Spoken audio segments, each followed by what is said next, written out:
weligaa ma aragtay dad macbadka ay wax ku caabudaan saacadiiba ku caabudo 100 nooc oo sanamyo ah iyagoo weliba safaf dhaadheer ugu jira si qolo walba ay saacadeeda ama maalinkeeda gaarka ah ugu caabudo sanamkeeda weligaa ma aragtay dad iyagoo ku galgalanaya dhulka saacadaha ugu kulul maalinkii si ay galgalasho ugu tagaan halka uu yaalo sanamkooda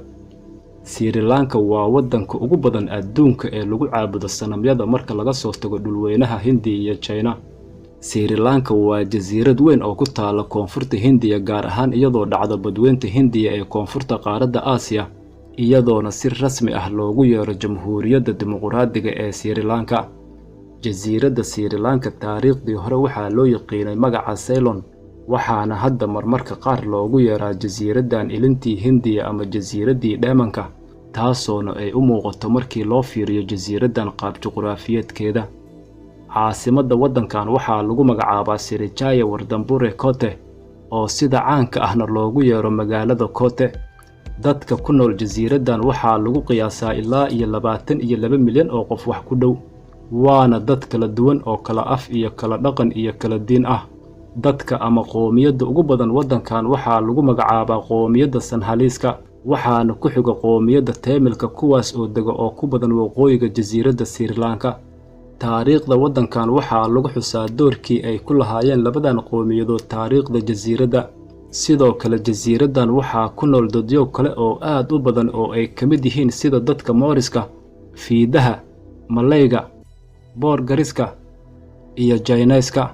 badka jasiiraddan wuxuu ku fadhiyaa ilaa iyo 65,610 kiiloomitir oo iskuweer waxayna qiyaas ahaan u jirtaa dhulweynaha Hindiya masaafo gaaraysa ilaa iyo 31 kiiloomitir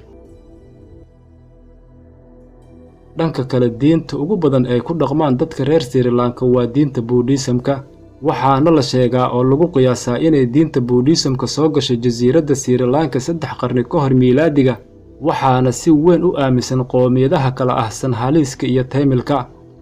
Buddhismka waxaa la siiyay darajada ugu sareyso sida uu dhigayo qodobka 6 ee dastuurkooda kaasoo la isku dayay in dib loogu soo celiyo Buddhismka maqaamkii uu hore ugu lahaa jasiiradda ka hor inta uusan burburinin gumaystaha qarnigii 16aad qaybo ka mid ah waddankan waxaa gumaysta dowladaha kala ah Boortaqiiska iyo Hollandeeska inkastoo Boortaqiisku markaas ahaa gumaystihii ugu horeeyay ee gacanta ku dhigay jasiiradda Sri Lanka isagoona xukumay qaybo badan oo ka mid ahaa dhulka xeebaha jasiiradda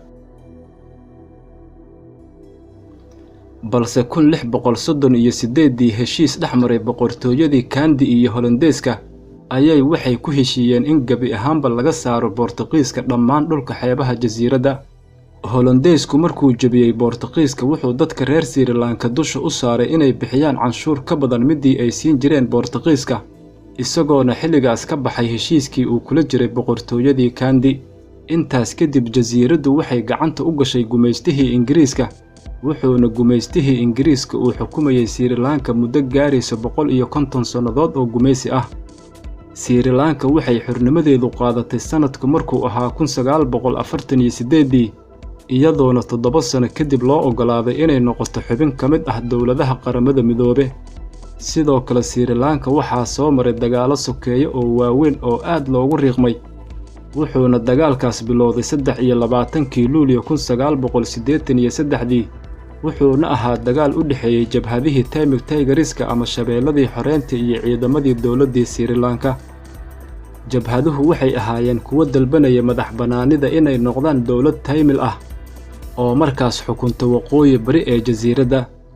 kadib 26 sano oo dagaal militari ah waxay ciidamadii Sri Lanka jabiyeen jabhadihii Tamil Tigeriska bishii Maarso 2009 iyagoona halkaas ku soo afjaray dagaalkii sokeeye waxyaabaha ugu yaabka badan ee aad ku arkayso Sri Lankana waxaa ka mid ah in ciyaaraha daansiga mehrajaanada ee u isticmaalaan cibaadooyinkooda sheedaaniga ee wax ku caabudaan iyo weliba inay qaab daawo ahaan ah iskugu daaweeyaan Sri Lanka waxay leedahay ilaa iyo 25 dabaaldegyo diimeed ah oo ay markaas ku soo bandhigaan ciyaaro dhaqameedyo kala duwan cibaadooyin isku soo bax wadooyinka ah iyo macbadyo qurux badan oo si fiican loo qurxiyay mid ka mid ah midka ugu cajiibsan mehrajaanada diiniga ee sameeyaanna waxaa ka mid ah in ragga loogu talagalay inay maalinka dabaaldegga ee dushooda ku soo qaadaan sanamyadooda aad arkayso in tuunka qoortooda dambe ay ku samaysteen wax la moodo muruq weyn oo taagan. Wuxuu yidhi mid ka mid ah dadkan yaabka leh,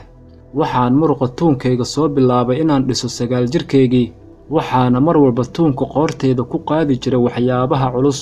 Markuu bilowdo dabaaldegga waxaan tuunkeenna ku qaadnaa ilaaheenna annagoo marayna waddooyinka magaalada. Mideeda kale Sri Lanka waxaa laga helaa mid ka mid ah cajaa'ibta 8aad ee adduunka, waana buurta ama qalcadda loo yaqaano Zakariya ama buurtii libaaxa. Qalcadda Zakariya waxay ku taalaa gobolka Matale ee jasiiradda, waxayna dhirirkeedu uu gaaraa ilaa iyo 660 fiid oo dhirir ah. Waxaana qalcaddan dhisay boqorkii la oran jiray King Kashiba horaantii qarnigii 5aad.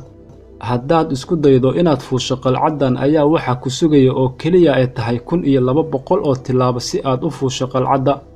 Qalcaddan ayaa waxay caan ku tahay inay dusheedu ay ku yaalaan 2 qasri oo waaweyn oo qadiimi ah, iyo in ay derbiyadeedu ay ku xardhan yihiin farshaxanno qadiimi ah oo u noqonaya 1500 oo sano ka hor. Iyo weliba waxaad kaloo ku arkaysaa dusheeda beero qurux badan iyo meelo loogu talagalay in lagu dabaasho. Sri Lanka waxaa la sheegaa inuu ku yaalo geedka ugu da'da weyn adduunka oo la yiraahdo Jayasrimaha Bodhi, oo cimri ahaantiisu lagu qiyaaso inuu jiro 2600 oo sano. Waxaana sanad walba geedkan u soo xaj taga dadka Buddhismka iyo dadka dalxiisayaasha ah. Mideeda kale haddii marba la soo hadal qaado Sri Lanka waxaa qasab ah in la xuso Masjidka Cas ama Masjidul Ahmar, kaasoo ka dhex muuqda taariikhda muslimiinta jasiiradda Sri Lanka. Masjidka taariikh ahaan waxaa la dhisay sanadku markuu ahaa 1908, waxaana isku xilqaamay dhisidiisa ganacsato muslimiin ah oo ka yimid dalweynaha Hindiya. Marka laga hadlo wax soo saarka waddankan wuxuu ku xiran yahay beeraha, warshadaha, badda iyo dalxiiska. Sidoo kale waxaan la iska indhatiri karin ayaa waxay tahay in Sri Lanka ay ka mid tahay dowladaha ugu soo saarista badan dhanka caleenta shaaha, iyadoona kaalinta 4aad kaga jirta waddamada ugu soo saarista badan adduunka caleenta shaaha. Calanka Sri Lanka. Calanka Sri Lanka oo sidoo kale loo yaqaano calanka libaaxa ayaa wuxuu ka kooban yahay 3 midab oo kala duwan iyo libaax dahabi ah oo seef gacanta ku haysta. Libaaxa wuxuu ka dhigan yahay awoodda aan la loodin karin ee shacabka reer Sri Lanka. Seefta waxay ka dhigan tahay qarannimada dalka iyo dowladnimadiisa. Garka libaaxa oo ka dhigan astaanta daahirnimada iyo hufnaanta hadalka. Shaashka timaha madow ee libaaxa waxay astaan u yihiin ku dhaqanka caadooyinka diinta, xigmadda iyo fikirka. Dhirirka seeftu iyaduna waxay astaan u tahay 4 shay ee koonka, sida hawada, biyaha, carrada iyo dabka. Sanka libaaxa oo astaan ahaan ka dhigan caqli-badnida, iyo 4 geeska buniga oo astaan ahaan ka dhigan qowmiyadda Sanhaliska. Midabka oranjiga wuxuu ka dhigan yahay diinta Buddhismka. Midabka cagaarka wuxuu calaamad u yahay dadka muslimiinta. Iyo ugu dambeyntii 4 caleemood ee ku wareegsan libaaxa dahabiga oo ka dhigan naxariis, farxad iyo dheelitirnaan. Mowduucina maantana intaas ayuu ku egyahay. Wassalaamu calaykum. Haddaad ka heshay muuqaalka keliya leegta saar muuqaalka, sabskraybkana wuxuu ku xiran yahay hal mar aad farta saarto batonka.